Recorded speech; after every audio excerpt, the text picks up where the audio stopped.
Michigan State's Jalen Watts Jackson. 20, 25, 30, 35, 40, 45, 50, 45. There goes Davis. Oh, my God. Davis is going to run it all the way back. Auburn's going to win the football game. Auburn's going to win the football game. Welcome back to another episode here of the Ian Fritts Show. Another show we got for you guys. And it's a packed show, jam-packed show. We got a lot going on. There's a lot happening in the world of college football right now.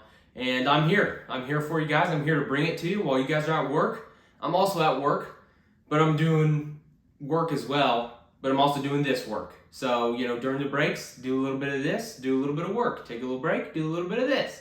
It's a balance. It's a balance when you got these two jobs you got to do. So, I'm here for you guys. I'm here to bring you the news, bring you my thoughts, bring you, I think, what's going to happen this weekend for a few games. We've got the Michigan scandal going on right now in the world. We've got to talk about that. We've got to talk about Oregon, Utah this weekend. We've got to talk about Florida, Georgia, both coming off of byes. That's going to be a good one. And then we've got my picks. Hopefully we bounce back. I still don't have a straw until we have a winning week. That's the rule here. So got to take a sip already, man. Okay.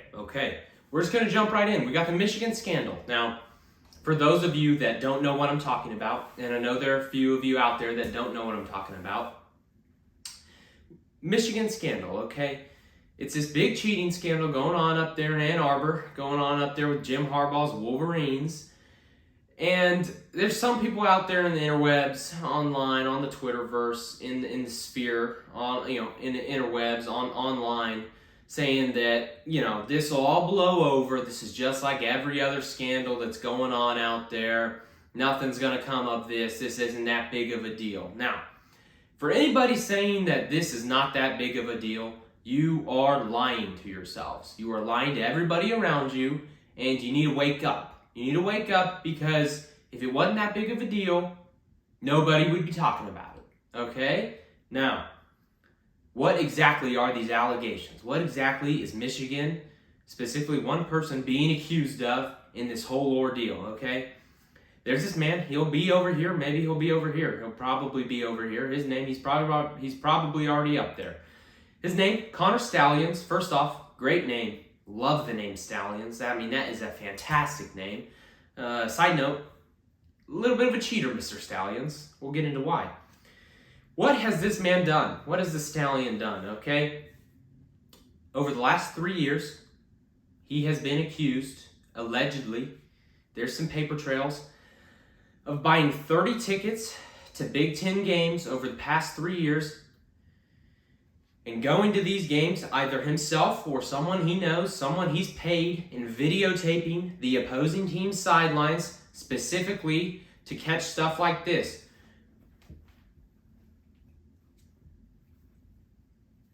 Those are signals, okay? Those are signals. Now, I was just zoning it into the offense, guys. I was telling the receivers what to do. That was go ball, slant, post, okay? So we had a go, slant, and a post. Typical pattern. That's what I was doing. I picked it up, just in the business here. And that's what Connor Stalions has been doing. He's been videotaping other teams, going to scout in person. That's the key here, guys. That is the key in this whole thing. Going in person to teams that Michigan will play in the future.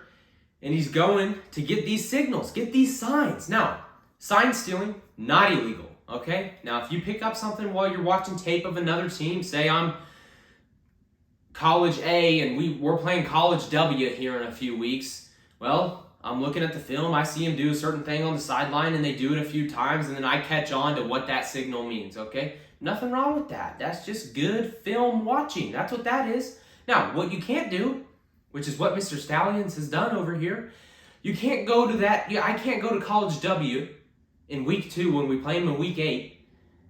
When I know we're playing them in week 8 and I know it's a big game, I can't go to College W's week 2 game, sit there in the second row of the stands and be like, get my binoculars out, maybe with a little camera at the front of these binoculars, and just, they're doing the slant go, here we go. I know their signal, slant go. I don't know if that's it, but Mr. Stalions would know because he's got the film, he's got the video 2 weeks in advance. You can't be doing that. So that's exactly what he's been accused of, and there's some evidence surfacing that it's kind of looking like that it's true. And fun little fact, the last 3 years, which is what this time frame has been, Michigan's been pretty good at football. So Michigan's been a very good team the last 3 years, and looking at their previous years before that under Mr. Harbaugh himself, it's hard to argue that the last 3 years haven't been substantially better than the first 5 or 6 under Mr. Harbaugh. Okay, it doesn't look great for Michigan right now, guys, and I know we gotta wait until everything comes out. Maybe it's gonna come out at the end of the year, after everything, maybe next year, 5 years from now, who knows? But right now we're in the baby stages of this. Remind yourselves that. But in the baby stages right now, we can still kind of come up with some things saying this isn't a great look for Michigan and Jim Harbaugh over there, okay? Fun fact, Mr. Stallions, he had a couple tickets to the Penn State-Ohio State game last weekend. Didn't attend, but he had a couple tickets there, and it's not great for Mr. Stallions. We're going to bring in a photo here, and on that photo, maybe it's a little blurry, but it's a photo. Mr. Stallions there is holding a sheet which looks like, some signals that they're giving, and it's clearly color-coded. It's laid out there. It's an impressive little sheet, and he's got some signals on there, and it's looking like he's been doing some research in person. Not looking great for Mr. Stallions, guys. There's also some videos surfacing of Mr. Stallions standing next to Michigan's OC and DC, and he's whispering in their ear. He's in the microphone. He's staring at the other sidelines. I mean, he is just dead staring at the other sidelines, staring, I saw them do that in week 3 on my film. I saw them do that, and I know exactly what they're doing. Blitz, blitz, blitz, blitz, blitz. We got to blitz them on this play because I know exactly what they're doing. That's what the videos look like. Now, you gotta take that with a grain of salt. Maybe he's just really good at picking up on things in games. Maybe he is. I am siding, it's getting harder and harder to believe that, to not believe that this is a big scandal and this is not some serious allegations and some serious evidence here. So the video stuff is a little circumstantial, maybe. So we can't take that to the bank and say, hey, they did it. Lock him up, baby. Lock him up. We can't say that exactly. However, it's not a good look. It's not a good look. Whether or not Ohio State or whoever scored on the play that the video is surfaced, it's not a great look when your team is clearly, your entire team is signaling, hey, they're going to pass it. They're going to pass it after Mr. Stallions was like, it's a pass. And then the entire sideline's like, it's a pass. It's a pass.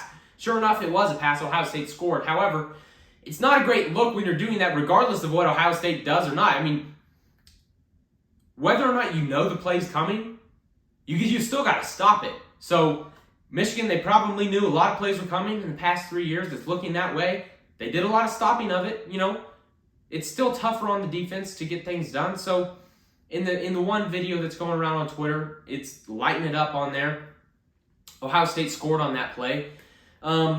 You can't write that off still. It's odd behavior at the very least. So I still am leaning towards this is some serious stuff, guys. And we may not know until 3 years down the line what happens. Hopefully we know sooner. Hopefully, because nobody likes cheaters. Nobody likes Mr. Stallions if he was a cheater. However, Mr. Stallions, it's been reported that he was getting paid $55,000 a year. Okay, I don't know if that's true. It is seemingly coming from a credible place. And $55,000, not a horrible income by any means. Well, in this economy, it probably is.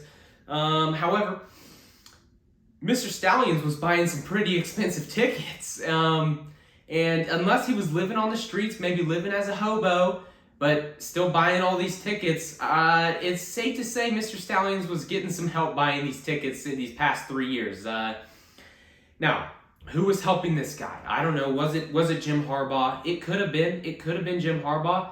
It could have been anybody else on Michigan's staff just handing him a few $100s. Hey, we need a ticket for Ohio State, Penn State in 2022. We need a big game coming up from both of those guys. We need some in-person film for that. So, I don't know who helped him, but it's looking like this guy was not This is not a one-man operation for Mr. Stallions, okay? As good of a name that is, you can't be doing this on your own. You can't be doing this on your own. Now, the more that comes out, the more I believe that Jim Harbaugh, head coach over there, head honcho, the more I believe he was, if he wasn't the mastermind behind this, he was at least aware of it, and he didn't put a stop to it. So, not looking good. Not looking good for Michigan at all right now, guys. Now we've got to get into what could happen versus what will happen for Michigan right now. So, I'll throw it up right now. If you're not following on Twitter right now, guys, Ian Fritts Show on Twitter, we'll have it down there, at Ian Fritts Show. You guys got to get over there. We're having a great time. We have this tweet up there right now. I mean, it was just, a lot of fun stuff going on Twitter right now. So hop over there, follow. It's a good follow. We're having a lot of fun over there. And if all this information is new, I'm tweeting about it daily. So you got to get over there and follow. Just a little plug for my own Twitter. So get over there, guys. Follow that sucker. So what could happen versus what will happen? So the tweet up there right now, this guy had all of these things that could happen to Michigan. What his punishment for Michigan should be. There's people saying Michigan should get the death penalty. All of these lists of what Michigan should get. And I was thinking to myself, more. Let's keep piling it on them. I don't care. Just keep that. This isn't enough. I want more. So we've got fun stuff over like that on Twitter. So just hop over there, take a little pause it over there, get on X, get on Twitter, and go follow. It's a good time. So we've got some stuff like that going on. Now, I don't think any of that's going to happen. Obviously, I don't think Michigan's going to get the death penalty. I think that's a little harsh. But maybe some prison time. I don't know. Now, what I do think will happen is I think there will be some sort of punishment for Michigan, guys. And as I've just laid out, this is no child's play of some cheating. I mean, this is a serious operation, okay? This is a serious operation. It's not, anybody writing this off as a little slap on the wrist is not thinking. They're not thinking, plain and simple. You can't be doing this. It ruins the integrity of the game, unfair advantage, all of that. It's unfair. I don't like it. Nobody should like it. Anybody saying this is child's play, lying to themselves, they're lying to you, they're lying to everybody. Now, I don't think this is going to be, there's been a rumor maybe that the NCAA is going to give this back to Michigan. They're going to give it back to Michigan. Michigan's going to deal out their own punishments for their own university. Now, anybody saying that, I think, is an idiot, quite frankly. This is a serious deal we've got going on right here in college football right now. And it should not be given back to the university that was a part of this ordeal, okay? It should be given out by the NCAA, as bad as they are at some times, and majority of the time, all the time, frankly. They've got to step up right here and put their foot down whenever all this comes out finally. With what we know now, not looking good for Michigan. So with all that being said, tell your Michigan fans it's going to be a tough few years maybe if this continues on. Maybe they're going to vacate these wins for these past 3 years, postseason ban maybe. There's a lot that could happen to Michigan right now. I don't exactly know what's going to happen, but it's looking like there's going to be a pretty serious punishment for the Michigan Wolverines, and that could be interesting for the rest of this football season, guys. If Michigan goes undefeated, but they can't play in the postseason because of this whole scandal thing, this whole cheating scandal, woo, we've got some fun times ahead of us in this college football season. It is just starting, even though it's almost over. Sad face. I got to take a sip here. That's the Michigan allegation stuff. Go follow on Twitter. We're talking about it over there. Get over there. Whew. Next up, Oregon-Utah. Biggest game of the weekend by far. We've got a lot to get through. This is going to be a fun one. I'm really excited to watch this game, guys. Really excited to watch this game. Got to scan my finger there. Okay, Oregon-Utah. All right. Couple things I want to talk about in this game. They each have a loss. Each have a Pac-12 loss. Very important. Home field advantage. They're over there in the Utah mountains. Utah desert, whatever you call it. They're in Utah. We've got the rushing attacks from both teams. That's going to be a vital, important part of this game. And then we've got a coaching battle, okay? Those are my 4 points for this game. First one, previous losses. Both conference losses, as you remember. A couple weeks ago, Oregon lost to Washington. All-time game. If you didn't watch it, go back and watch it. That's how fun it was. That's how good of a game it was. A few weeks ago, I'm not going to tell you to go watch this game because it was a snooze fest, quite honestly. Utah, Oregon State. Oregon State beat them by 14. It was a defensive battle up there in Oregon, and it wasn't that fun to watch. So, quite frankly, both of these teams cannot afford to lose another Pac-12 game. Okay, I think that's where it's sitting at. I think both teams in the Pac-12 championship game are only going to have one loss. I think both are going to have a loss, and I think they're both only going to have uno loss. Okay, so for what it's worth, maybe this is going to come out to be a bad take, but this very well could be a Pac-12 elimination game for both of these teams if they go on to lose it. Okay, so both of these teams need to play like their life depends on it. Okay, on Saturday, and I believe both of these teams are going to be playing like that. Okay. So, in those previous losses, Oregon up in Washington, let's talk about a few points from that game, refresh our minds a little bit. Oregon, offensively, they converted 62% of their third downs. That's good. You like to see that. That would be first in the country if they did that the entire year. Oregon's fourth in the country, third down all year, so they're still elite at that. Okay, fourth down, however, 0 for 3. And those were some big-time fourth downs that they did not convert, if you were to remember. At the end of the half, at the end of the game, maybe those are some coaching decisions. We're going to get down to that in the coaching battle later on in this segment. Oregon rushed for over 200 yards at Washington. They had 35 minutes of time of possession. I mean, they were controlling this football games by all measures. They still lost, so just keep those in mind when I go talk about when you're watching this game. Remember their loss, how Washington beat them. It has to deal with a guy named Michael Penix. Defensively, they faced an elite offense. Nothing else you can say about that. Washington's an elite offense. Arizona State game aside. However, they let Washington get 50% third down conversions. Okay, that's not good. That's not good. You want to be not 50%.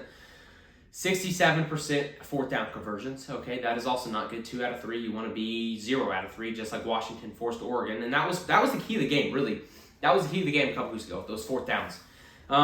They did force a turnover. So, I think all of those stats, Oregon's kind of controlling that game.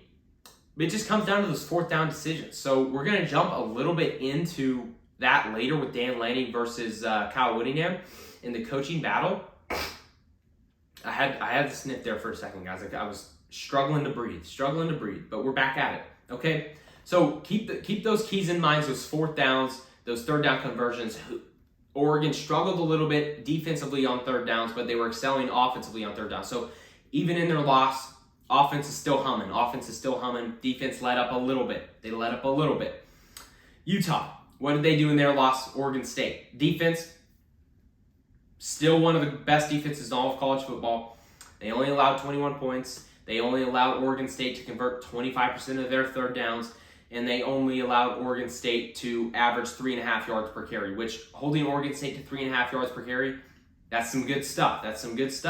Now, offensively, they had their third-string quarterback start this game. This was back earlier in the season when Utah was kind of ping-ponging back and forth between their pig farmer and their Will Johnson, as their starting quarterback because Cam Rising was still out at this time. So the pig farmer wasn't starting this game, and I think that had a lot to do with how their offense performed in this game. It was not a very good offensive performance from Utah. 198 total yards. Yes, you heard that correctly. In their loss, they only had 198 total yards. That is so bad. Now, offense is a lot better with Pig Farmer back there. So I think that's going to be a big key moving forward for Utah. And looking back at these losses, just want to remind people, refresh people's memories, because we've slapped since then many times for a couple of these losses. So just wanted to refresh people's minds, get those losses, because those are important. Can't have another conference loss, especially right now this Saturday. That's how important this game is. Home field advantage for Utah. Let me take a sip. Home field advantage for Utah. One of the best home field advantages in all of college football. Utah has won. Get these guys ready. Get the ears ready. Utah has won 18 straight home games. 18. That's 9 times 2. 18 straight home games. I know I've said it 12 times by now, but that's absurd. That's absurd. It's a tough place to play. I don't know what else I can say about the home field advantage for Utah right now, but 18 in a row, you don't want to be going to a place where they've won 18 times in a row. Just going to throw that out there. I wouldn't want to be playing there. I wouldn't want to be playing at Utah. Very hostile environment. That crowd is always rocking. They have even more juice going into this weekend, coming off a big last-second field goal against USC. The Pig Farmer was rocking back there last weekend. So it's a big-time stadium. It's a big-time atmosphere for that crowd coming off a huge win for them. They're going to be rocking. Now, Oregon, they were in a hostile environment a couple weeks ago at Washington. This is not their first rodeo this year in this hostile environment. Not their first rodeo. So they've already had this preparation, not being able to hear themselves think, not being able to have the right communication on offense or defense. Okay, so they've gone through this once this year. They're going to go through it again this year. So I think they're going to be ready for this. However, Washington didn't have an 18-game home win streak going into that game. Okay, yeah, maybe it was louder.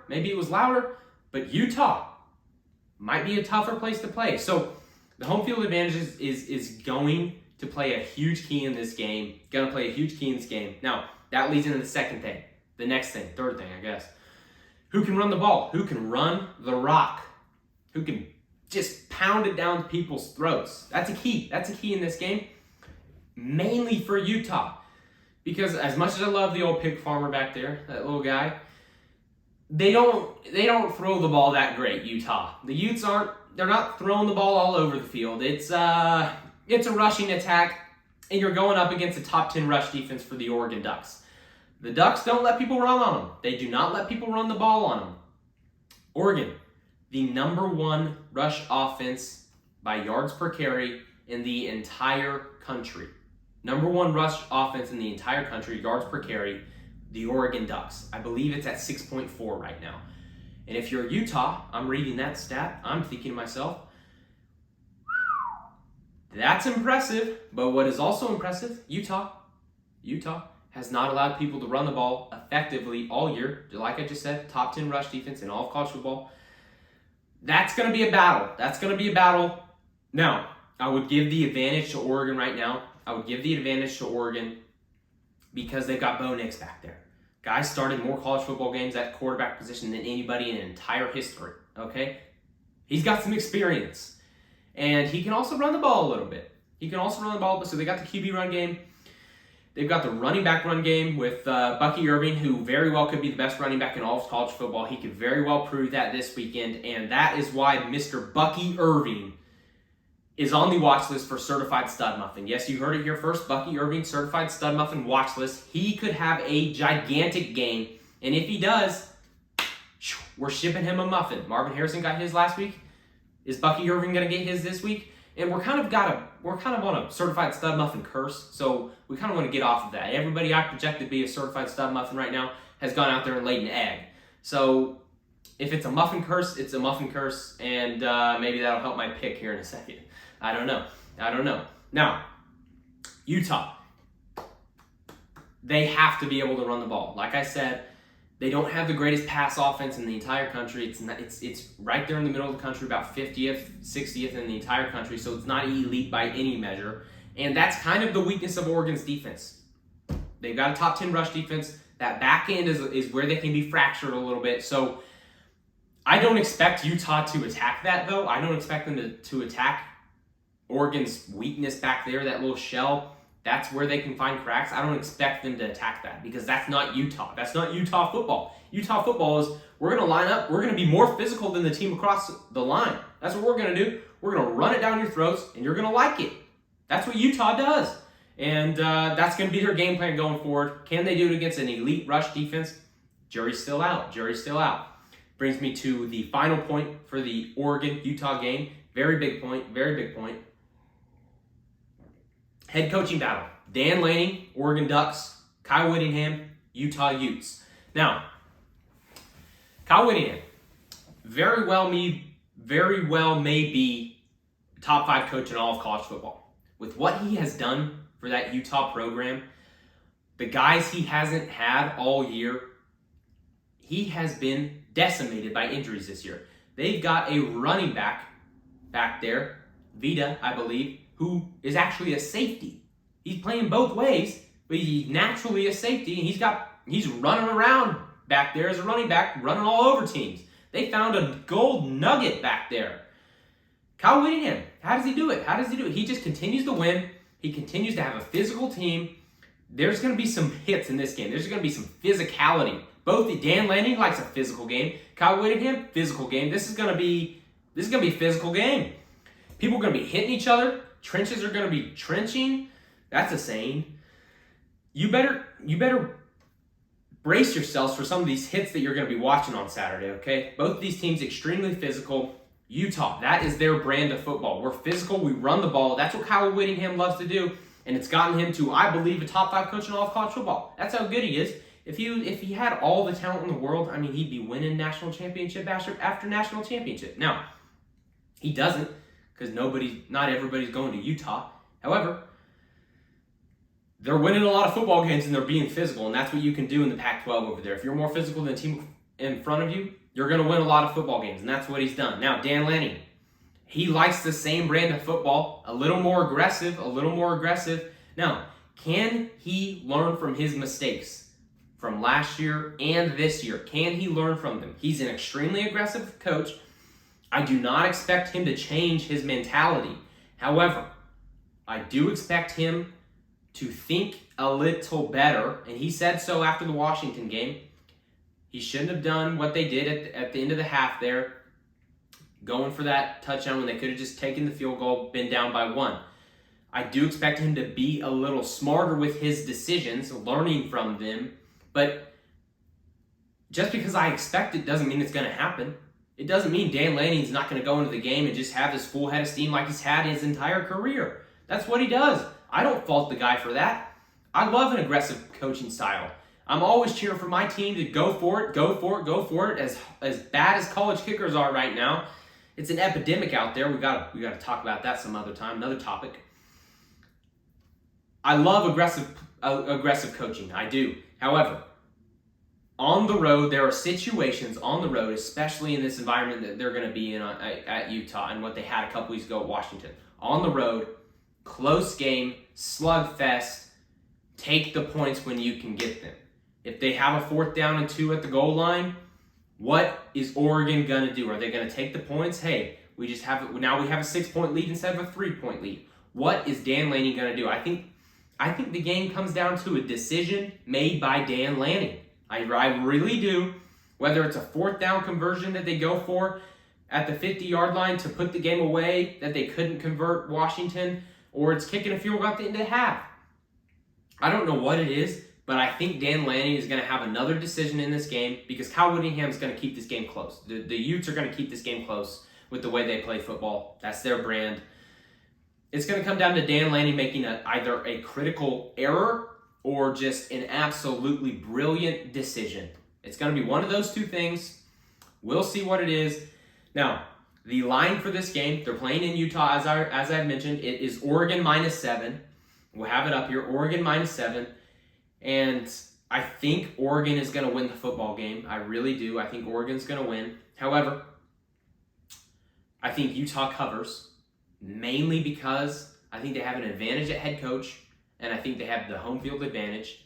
I don't think they have as talented of a team, mainly at quarterback. So I'm going to take the quarterback to get me a win, but I'm taking home field, better coach to get me the cover. Okay, so we're taking Utah to cover, Oregon to win. That's the pick. Got to take a sip here before we move on to Florida, Georgia here, guys. Florida, Georgia. If you haven't drank any water today, by the way, go get yourself a cup. It's delicious stuff, Some people don't like water, and I don't understand. Anyways, Florida, Georgia. You guys aren't here for water talk, or maybe you are. I don't know. Florida, Georgia. Number 1, ground games. Going to be important in this game, specifically for Florida's defense, Georgia's offense. Number 2, Florida's struggles up until this point. What have they been? Georgia's struggles. That's a hard sentence to say, guys. Georgia's struggles. What have they been up until this point? Yes, they're 7-0, but they've had some struggles. If you've watched any of their football games, and then I think this game hinges, and we'll get to it, on Florida's ability to throw. Protect Graham Mertz back there. Can he make the throws when it counts? I think that's what the game comes down to. I don't need this one.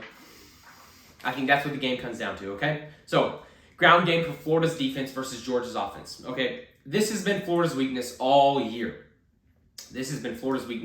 Stopping the run. And I don't want to bleed into it a little bit, but their struggle has been against teams that are very good at pounding the rock, okay? 2 losses, Kentucky and Utah. Both teams love to run the football, both physical up front. That's been Florida's struggle all year. So coming into this game off of a bye week, I guarantee Billy Napier down there was coaching up his team. Hey, we've been less physical in our games that we've lost, guys. We got to be more physical up front. We got to be better at stopping the run. Can they do it this weekend, though?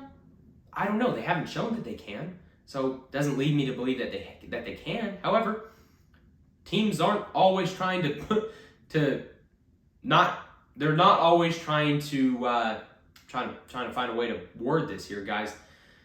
They're not going to be their worst selves that they were in week 1. Florida played Utah in week 1. Okay, Florida's a better team than they were in week 1. They couldn't stop the run in week 1, couldn't stop it in week 4 against Kentucky. They've evolved since then. They've had a bye week. They've had weeks since then in practice, in games, in film, where the coaches are on them. Hey, we got to be more physical. We got to be better at stopping the run. Now, still been their weakness all year. Now, Georgia's weakness on the other side of that, if you can call it a weakness, which, look, I got something in my eye. If you can call it a weakness, which I'm calling it a weakness because it's the weaker part of their offense, which is their rush offense, because Carson Beck back there, low-key, dialing it up. So if we can call it a weakness, we're going to call it a weakness. Not really a weakness, still very good rush offense. Very good is overdoing it. 40th in the country. Kind of middle of the road. So for Georgia, that's a weakness. For middle of the road is a weakness for Georgia.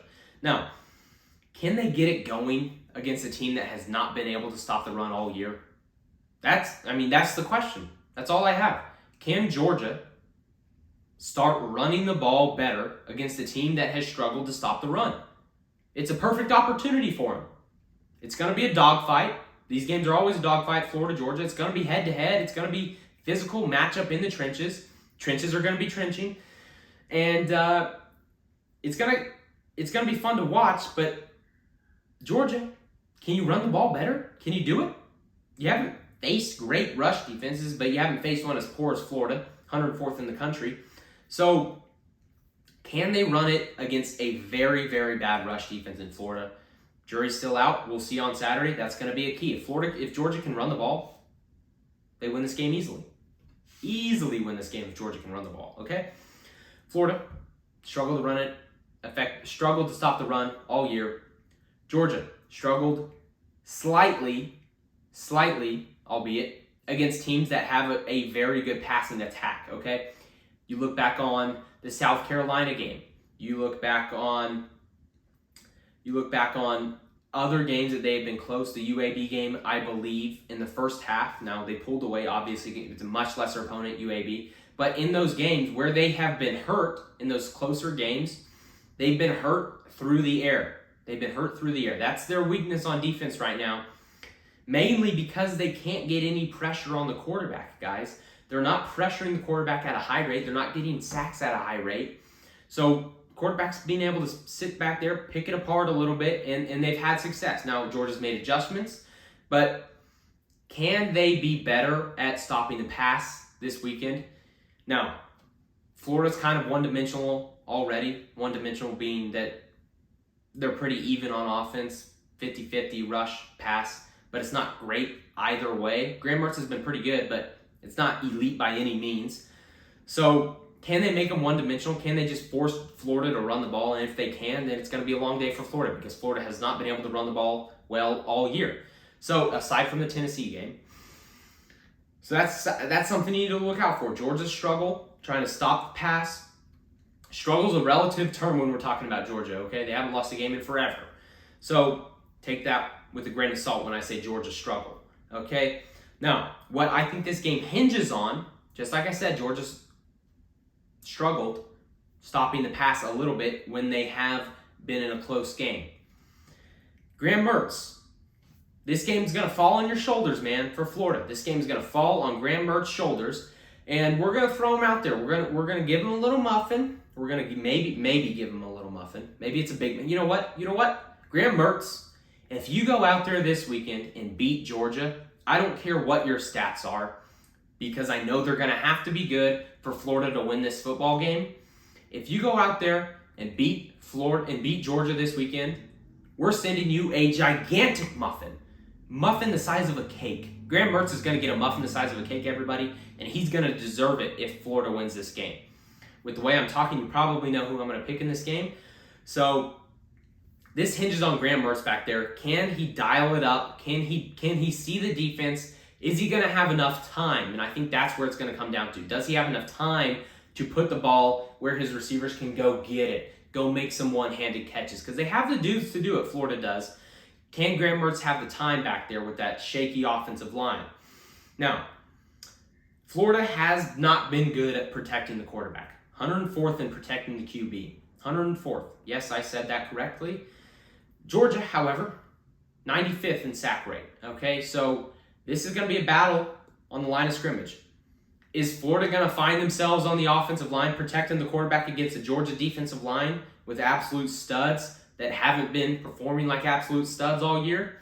Or is it going to be the other way around? Is it going to be Georgia performing like studs, which they should be, getting sacks, pressuring the quarterback all day long against a poor offensive line from Florida? Is it going to be that way? If it is, Georgia has a field day. They win this game by 35. Probably not. More like 30. But it's going to come down to Georgia. If they can run the ball, they win this game easily. Florida, if they can throw it, I think they have a chance to win the game. I think they have a chance to win the game. Now, let's just get into who I think is going to win this football game. Can Graham Mertz get his certified stud muffin? Can he become certified stud muffin? Who would have thought anybody be saying that, Graham Mertz certified stud muffin? I sure didn't. And I don't think I'm going to be saying it on Sunday when I film the recap show. I just have a hard time believing Florida's going to keep themselves in this game. And I think they're a good football team. I just think Georgia, coming off a bye week, is going to come out hot. I think they're going to come out hot, and I think they're going to, the spread is minus 14.5 for Georgia right now. I almost sided with Florida because I'm getting 2.5 touchdowns, or not 2.5 touchdowns, 2 touchdowns and a half a point. I almost sided with Florida, but my gut, and like I say, you got to go with your gut, guys. We're going with Georgia to cover the minus 14.5 down there in Tallahassee. Neutral site game, or Jacksonville, I believe. Neutral site game. So that's Georgia, Florida. We're taking Georgia to cover the minus 14.5. We're just rolling right into the pick segment here, guys. Got to take a sip, though. Ohio State, Wisconsin. Spread is also minus 14.5. Little flicker. Got to change that light bulb. They're playing up there in Wisconsin. Ohio State, are they going to have a little bit of a hangover coming off of last week? I don't think so. I think they're going to shut Wisconsin offense down, and I think they're going to get some things going offensively a little bit better. So I like Ohio State minus 14.5. Rolling right along. Florida State at Wake Forest. Wake Forest is not a very good football team, and I've been wrong on Florida State the past couple weeks, and this is where I changed my mind. This is where we get it correct. We're taking Florida State minus 20. We're going with the Seminoles. They're playing good football right now, and I think they keep it going against Wake Forest up there in Wake Forest. Washington at Stanford, minus 26.5. Now, if you know anything about anything, Washington didn't score an offensive touchdown last weekend. Is that going to be the case this weekend? No. I do not think so. I think Washington wins this game by 35. I think they cover, and I think they cover big. So I like Washington, minus 26.5. They have a huge bounce back week. Another team that I think is going to have a huge bounce back week, even though they still won just like Washington, but it wasn't convincing. I think Oklahoma's going to have a big bounce back week up there in Lawrence, Kansas. The Jayhawks, good football team, very good football team, and anybody saying otherwise is lying to themselves. They got a good unit up there in Lawrence, Kansas. But I think Jeff Lebby, I think that offense that was a little lackluster at the beginning of the game last weekend against UCF, I think they're going to figure some things out in practice this week. I think they're going to go up to Lawrence, Kansas and blow Kansas out. The line's minus 9.5, And I think it's not going to matter at the end of the day. People are going to be talking about OU, national championship contender again. Okay? However, a team that I don't think is going to bounce back after a struggle performance last week, and it's mainly because their quarterback's out. Texas Longhorns, they have Malik Murphy back there. He's a great quarterback. I'm not taking anything away from Malik, but he's put in a little tough spot. BYU Cougars coming to town. Tough football team. The Cougars are getting 17.5. They're getting 17.5, and I love that line. Absolutely love it. So we're taking BYU plus 17.5. Oregon, Utah, already told you. I'm taking Utah plus 7. Penn State, Indiana, minus 32 for Penn State. Penn State, what do they do against bad football teams? They cover. So we're taking Penn State minus 32. Oregon State at Arizona. Oregon State's favored by 3.5 here. Noah Fafita. Dude is like 4'4", runs all over the field. I believe he has the third highest completion percentage in all of college football right now.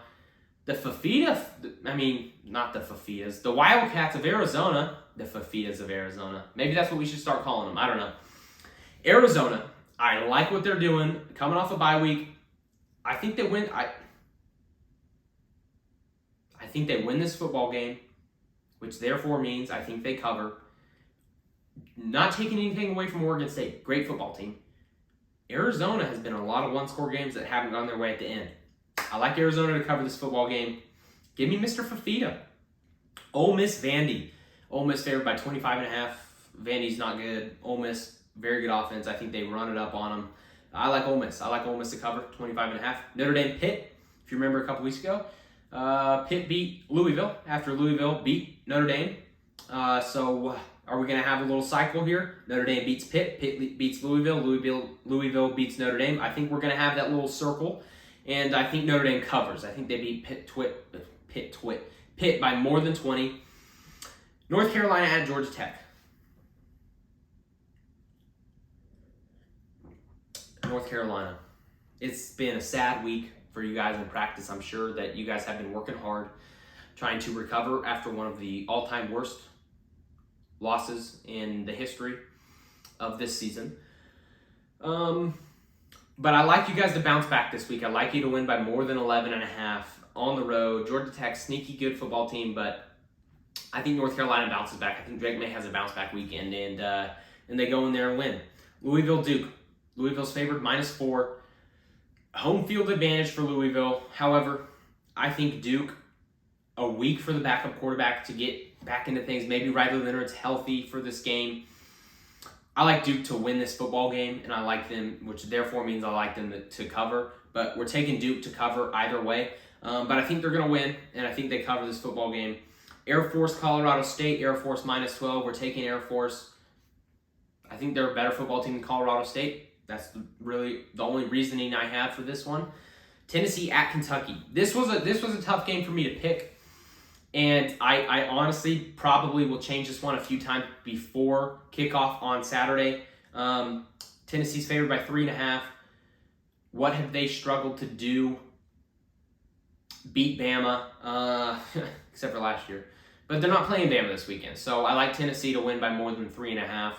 Tulane at Rice. We're taking the green wave. Hopefully we can get back on track. They looked like they were going to cover for a little bit of the game last weekend, and then something happened in their brains where we're like, we can take a nap. You can't. People are riding on you, like me. UCLA, Colorado. UCLA. I think their defense shuts Colorado down this weekend, and I think we get enough of this Shador nonsense. USC at Cal. -11. USC favored by 11. Cal. The Golden Bears. Sneaky good offense. And I like Cal to cover this football game. I don't know if they're going to win. But I really like them to cover this football game. Rumors are Lincoln Riley has the flu. He's not feeling well. I think he's somewhere at an NFL football stadium game planning for week 3 of next year. So I like Cal to cover this football game. James Madison, Old Dominion. -17.5 for James Madison. Now, if I'm being quite honest with you, I don't know a lot about either of these football teams. I do know that James Madison, the Dukes, very good football team, undefeated, solid football team across the defensive line. I don't believe someone has rushed for over 80 yards against them all year as a team. So that's impressive. However, Old Dominion has a running back there that averages 11.7 yards per carry. Can he do it against the Dukes? I think he can. I think Old Dominion covers this football game, minus 17.5. Those are the picks this week, guys. Just like I said earlier, if you're not following on Twitter over there, hop over there. A lot of good stuff over there. If you haven't subscribed yet, it's just one button. It takes one button to click. Might as well do it. Get grandma's phone. Subscribe on her account as well. Thank you guys for watching. I really do appreciate it. I'm having fun doing this, and I hope you guys are having fun watching. So that's the Week 9 preview. Watch out for the things I said to watch out for. Is Graham Mertz going to be historical and get his muffin, or is it going to be Bucky Irving? Who knows? But somebody's getting a muffin this weekend. Thank you guys for watching. I appreciate it. Michigan, are they cheaters? Looking like they are. See you in the next one. Bye. I love you.